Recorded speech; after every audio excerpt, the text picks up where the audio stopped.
Hello, everyone. Welcome to Empathy by Design. This episode is with Sarit Zimmerman Rogers, who is going to be a facilitator in our upcoming monthly workshop that we do in the app called or we do a monthly workshop on some theme that is central to healing or leading from a trauma informed lens. This month is more through grief. So we're talking more about how we work with grief from this lens of somatics and emotional intelligence, right? And we have Carla and Sari, who are both part of our affinity group members. So we're going to be talking about practices, chatting together on how we can learn to work with grief through the body. So through the nervous system, using tools that Sari uses as a somatic experiencing professional and Carla uses as a yoga therapist and as a licensed practical therapy licensed professional therapist focusing on grief. So join us on June 28th. We have payment plans. It's $50. You can do a 2 payment plan. But if finances are a barrier for you, feel free to reach out. I'd be happy to talk to you about our financial assistance plan. Thank you all so much. Here's our episode, and I'll see you on June 28th.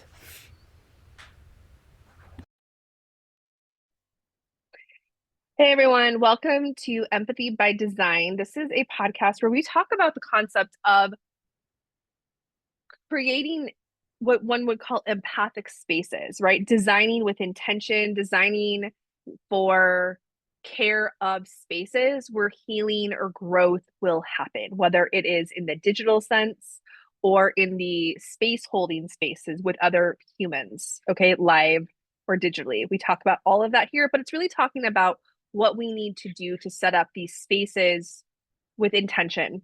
And so, in preparation for our June monthly um, workshop that we do in our app called Let's Integrate app, we have a monthly workshop, and our June workshop is all about, it's called Unpacking Loss.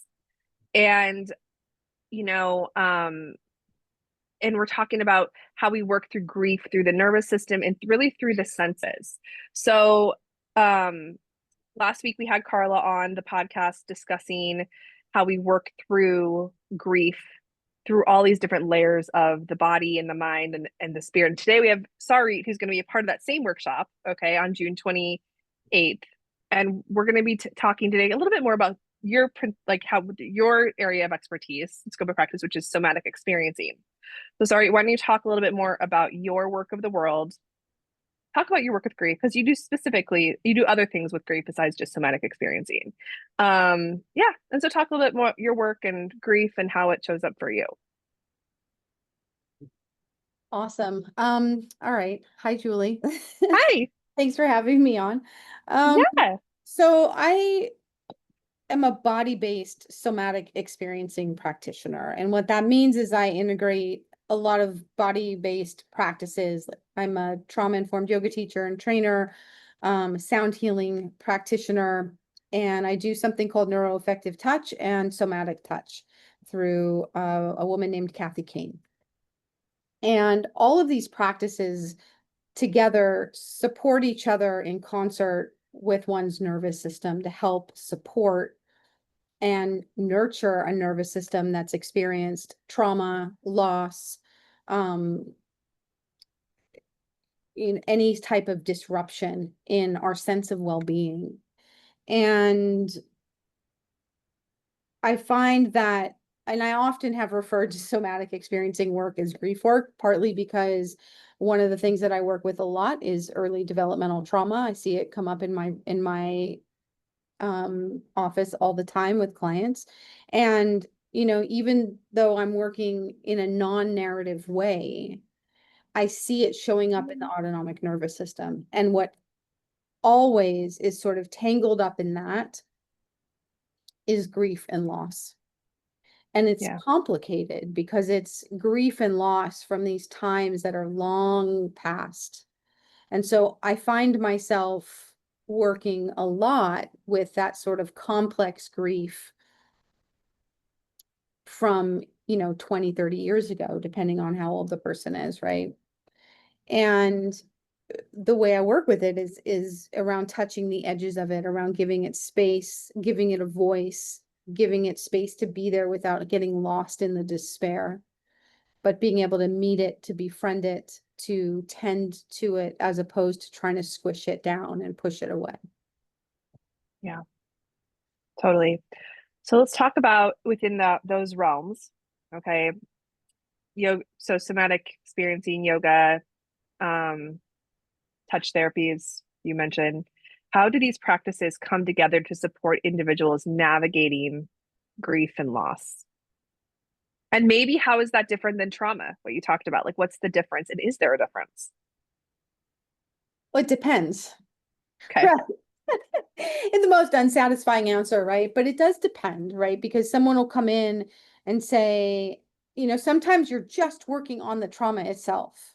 Sometimes Right. it's just someone coming in and say, hey, I want to work on this car accident. I'll use something less horrifying, right? As an example, right? And we're just working on that, and then all of a sudden grief shows up. Yeah. And so it's, as opposed to saying, oh, let's not touch that and let's just work on this thing, these defense responses that didn't get to complete, or the collapse or the fight response that didn't get to happen, I'm going to actually tend to the grief that's there as well. Right. Like, what does it want to say? How does it want to speak? What does it need? Right? How can we hold it? If I have someone on my table, that might mean that what I'm doing is holding the back and the front of their heart with my Right. hands. Or I'm using weighted pillows around the heart space and supporting the kidney adrenals, right? Or Mm-hmm. I'm putting somebody in some type of nurturing state or nurtured state, whether that's blankets, things of that nature, or maybe I'm offering touch, or maybe we're just sitting together while those tears move, Yeah. the witness. Because oftentimes what happens with trauma and with grief is a lack of an empathetic witness, Yeah. right? And Absolutely. and Uh, we live in a culture that tells us, like, okay, you have 3 days of bereavement, right? And right. that grief doesn't have a timeline. Grief Right. is something that we grow around, that it starts to integrate within our nervous systems, right? I talk about Yeah. this with clients all the time. It doesn't go away. We grow around it. We build capacity around it. We develop a relationship to it, as opposed to, ugh, why is this happening to me? It's like it happens to everybody, Yeah. you know. Totally. I think that's a really great statement on it too. I remember the picture. Hold on a second. Let me look and see who that is. It is, um, what is that? Hold up. It was from the book. It's Lois Tonkin's 1996 book. Victoria pulled that from our late great trauma Reiki for trauma and grief care. Loved it, of course. Also had to retire it, but but, It but was, we pulled from that book. Yeah, but we pulled from that, and I loved that it's like if you go to our Instagram, okay, at integrate_network, there's like this really great image that we have. Actually, I'll put in the show notes of this, okay, just so we don't have to like go to that. But it's like a big circle, and like I'll has this like circle of like how grief your life grows around the grief and integrates with the grief, just like you said. I love that image. It's probably one of my favorite grief images of all time. Of like of it. It's really simple and it really speaks to the reality, the lived experience of it for a lot of people. So thank you for that. And I love no, that you use somatic experiencing to help people grow that capacity, you know? yeah. And I think part of it, is not getting lost in the despair of it. Yeah. Because when we go into despair, we go into dissociation oftentimes. It's so overwhelming. And it's like, yeah, in the immediacy, in acute grief, when there's shock, when there's immediate loss, that despair is going to show up. But Right. as we heal and as we grow our capacity around it, we can still touch into it without dropping into that, the sort of fracturing aspect of despair. Right. Yeah. So since somatic and since your work emphasizes working with the nervous system, can you share how empathy specifically incorporated into this process helps read like grieve? You're probably were saying it already, but like you might read parts of it, maybe you say something different. But how does that aspect of it, how incorporating it into the process to grieve help you rediscover moments of connection and a sense of maybe agency? Hmm.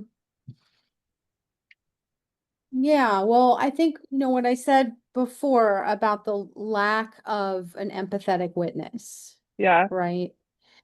What we're doing in SE is we are being that empathetic witness yeah, and meeting our clients where they are right.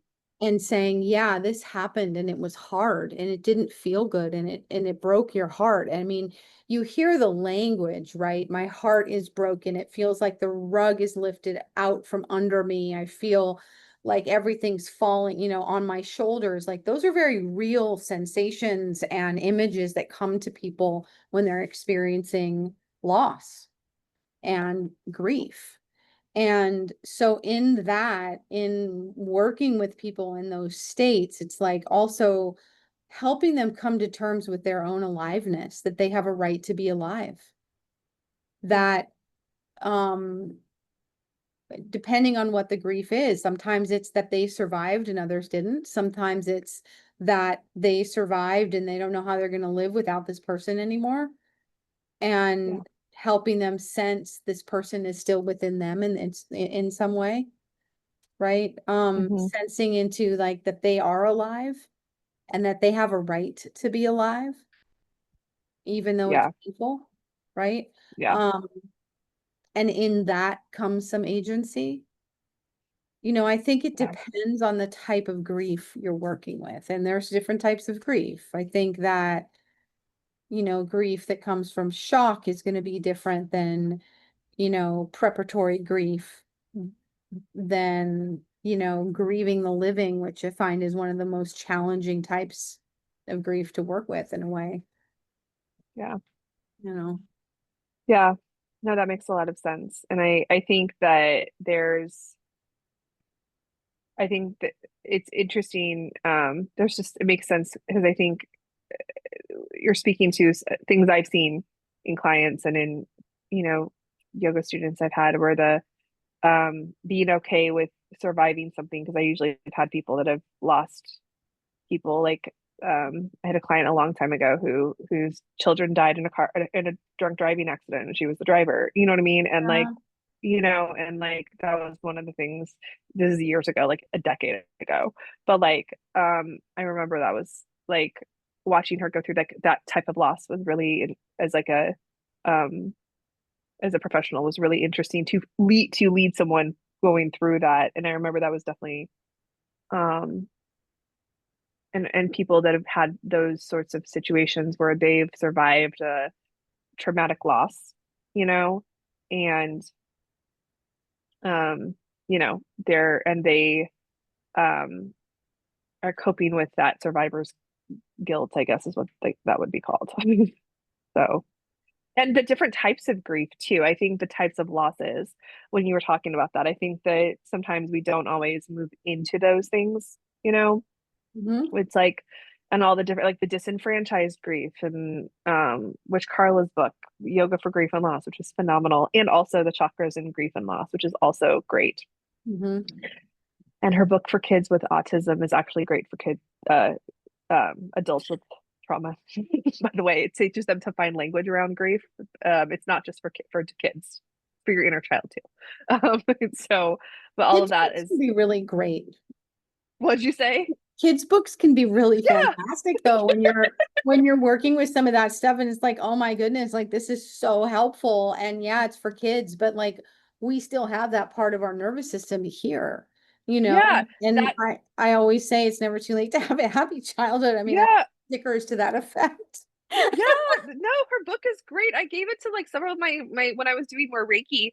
I used to give it to my clients to read because there was like scripts for like things they didn't have language for. Yeah. And like they were like, that was really great. I'm not I'm not a 13-year-old with autism. I'm a 43-year-old that's like to my, whatever, that's doesn't have autism. But I was like, but it's still relevant, So Totally. um cool. All right. So final final thoughts or final question. So empathy appears to be like a cornerstone of your approach, but through the nervous system. How do you see the intentional focus or this intentional focus transforming the grief process? You kind of talked about it, I think, already, but in blending body-based techniques with more of this that emotional touch-based energetic process, like how does it how would you describe, maybe if you can describe people's experiences of what you've witnessed, as a witness to them? Well, it's been so varied, right? Like sometimes if I'm teaching a yoga class, for example, and I might name what's in the room, right? Some of us are grieving, Mm-hmm. some of us are ecstatic, some of us are tired, some of us are happy or angry, right? All of that is welcome. And you see collectively, like, oh, I can be here. Mm-hmm. It's not like people have permission to do that, but I think that when we're in public spaces in particular, we don't always know we have permission to do that. Yeah. And as much, so there's that piece. I think that's really interesting to observe. Um, what I see a lot is, or what I hear a lot is, I've never had somebody validate this kind of an Yeah. experience, right? Um, it feels weird having someone witness me, weird being unfamiliar, right? Or the relief or tears that change meaning, right? Not tears of sadness, but tears that might say something like, I didn't get to have this before and I have it now. Yeah. And I think for me, because I'm empathic by nature, it just is there. Um, and so I see people sort of shifting into more embodied states as they realize that they're not alone. Part of it is that, like, you don't have Right. to do this alone anymore, Right. right? There's a piece of just being with and not having to say anything and not having to do anything, but maybe put a hand on somebody or maybe lean shoulder to shoulder and just saying, I'm here with you, can really create a sense of, relative safety, Yeah. right? That makes total sense. That makes total sense. What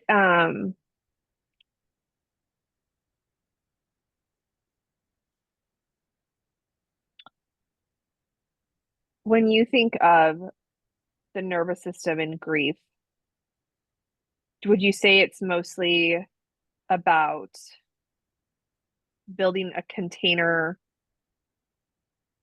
in terms of, sorry, let me put it this way. When we talk about building a container for trauma informed space or like a grief, is there a difference in how you show up or what you bring to the table?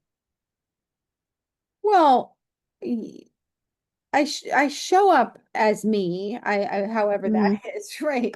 But like if someone comes in and they're working on anger stuff, I'm Mm-hmm. gonna be a little I'm gonna show up a little bit differently.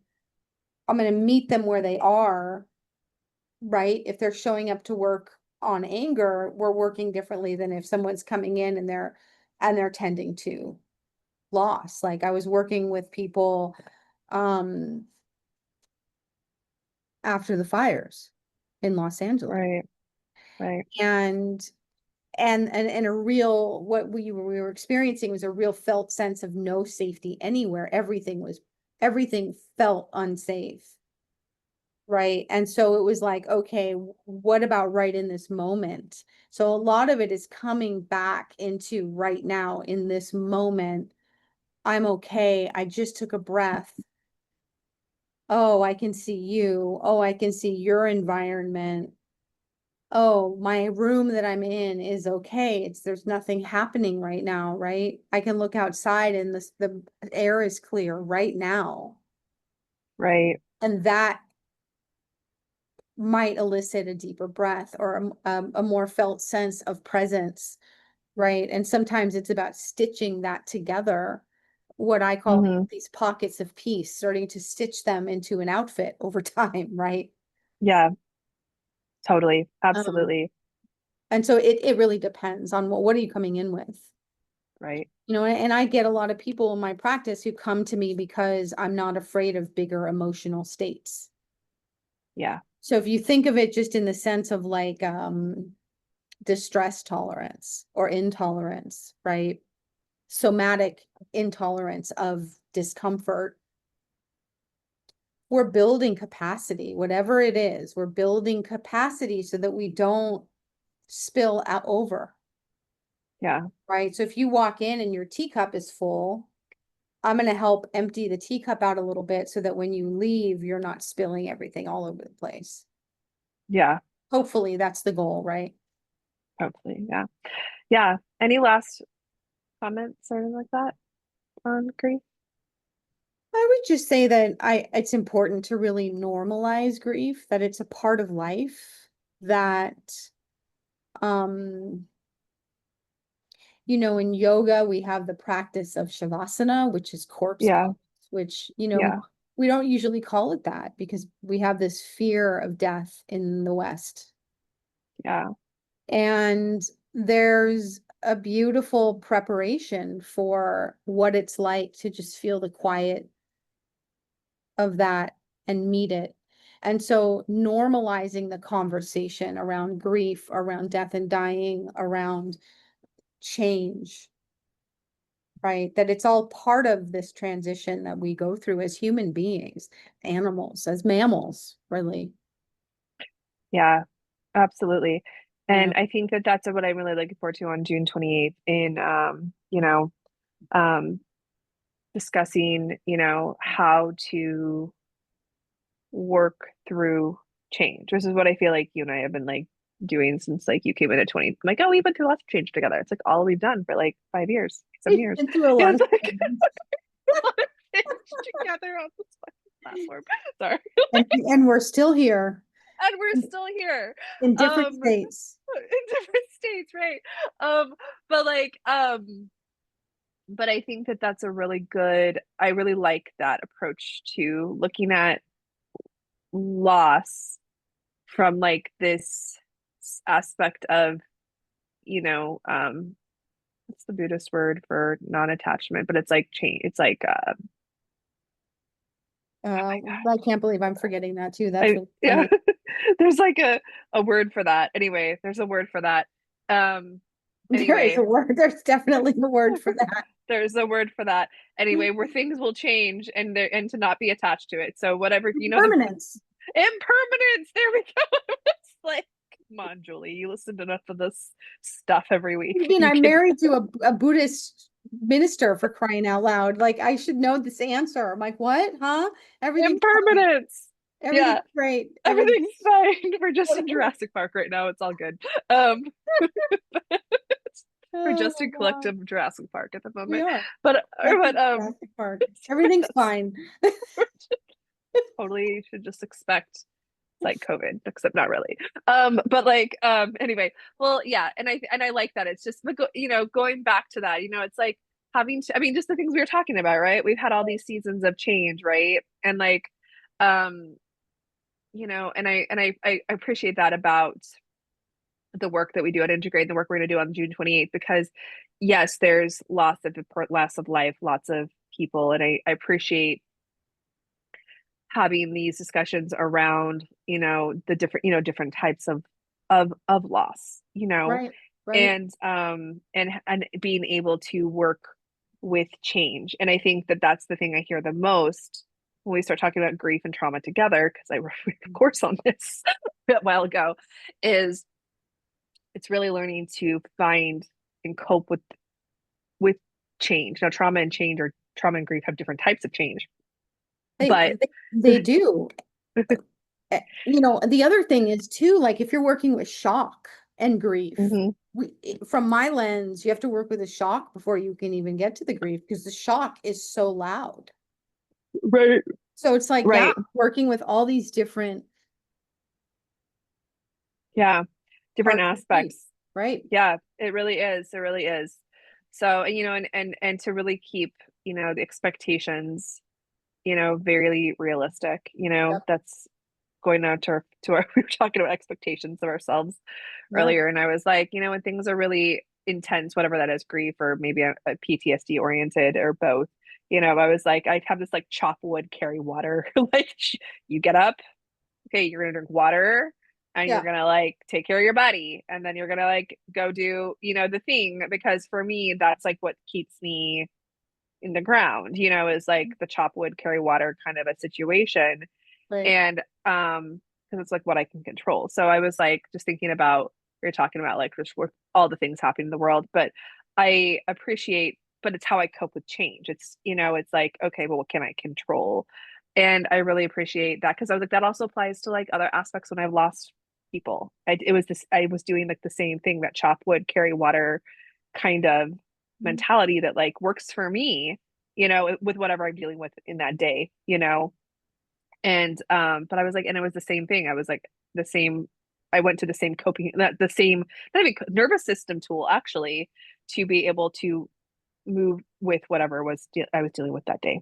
Well, and So it's part of a flight response too, right? yeah, Like nervous system lens. It's like, can we learn to just be with the discomfort of the unknown? yeah, And that's hard, right? It's like, what do you mean? What do you mean? I have to learn to be with what I don't understand. And that's always right, the hardest thing when when I ask somebody, like, pay attention to the I don't know. right. And it's like, what are you asking me to do?